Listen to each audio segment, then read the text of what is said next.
Alors je suis tombé par hasard sur une feuille de salaire d'un agriculteur de 1970, écrite au stylo bille sur un petit morceau de papier. Enfin, c'est quand même normé. Et il y a deux choses qui frappent en regardant cette feuille de salaire. D'abord, c'est que les charges sociales, c'était mieux avant. Vous sortez du gaullisme.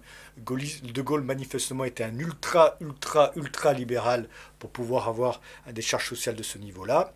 Et puis, le deuxième phénomène qu'on observe et qui crève les yeux, c'est l'incroyable complexification des feuilles de salaire sur une période de 50 ans. Quand on voit la feuille de salaire ici donc de 1970 et une feuille de salaire de 2015, on mesure l'immense marée montante de bureaucratie que nous avons produite depuis 50 ans.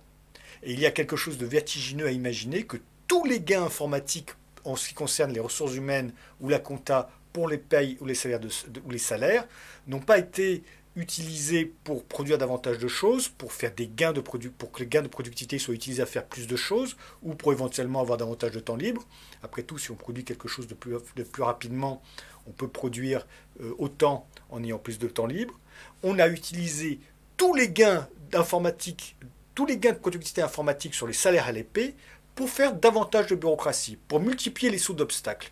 Comme la route était droite et qu'on était en train, grâce à la technologie, de pouvoir la parcourir de plus en plus vite, eh bien le législateur a multiplié les sauts d'obstacles de plus en plus complexes, parce qu'il est évident qu'aujourd'hui un agriculteur n'a absolument aucune chance de pouvoir produire la feuille de salaire de 2015. C'est absolument impossible.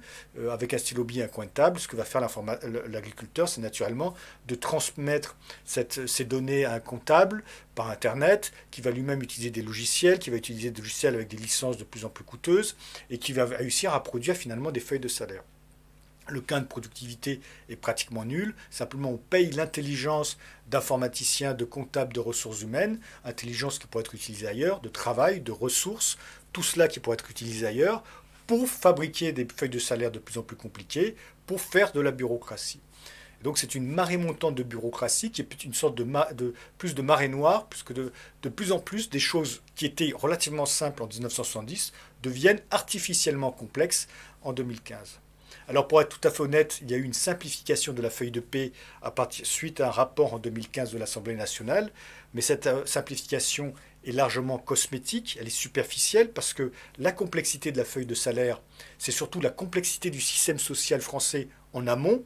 La feuille de salaire n'invente rien, elle est juste là pour rendre compte de la complexité des exceptions, des niches, des aides supplémentaires dans tous les sens auxquelles la feuille de salaire veut répondre. Et finalement, le travail pour les ressources humaines est absolument identique. Simplement, le salarié ne voit plus que maintenant que les grandes lignes, au lieu de voir tout le détail du calcul de sa feuille de salaire. Et pour nous autres libéraux, c'est quand même deux leçons, à savoir une première leçon, c'est que les gains informatiques ont été identifiés par les législateurs pour provoquer de la complexité dans la loi.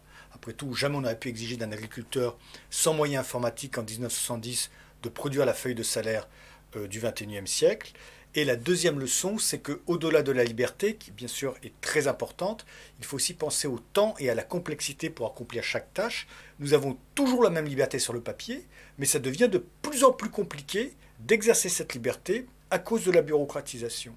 Et ça passe un petit peu sous l'écran radar, puisque sur le papier, la liberté est formellement la même, mais simplement pour l'exercer, à cause de la bureaucratisation, ça prend plus de temps ou plus de complexité.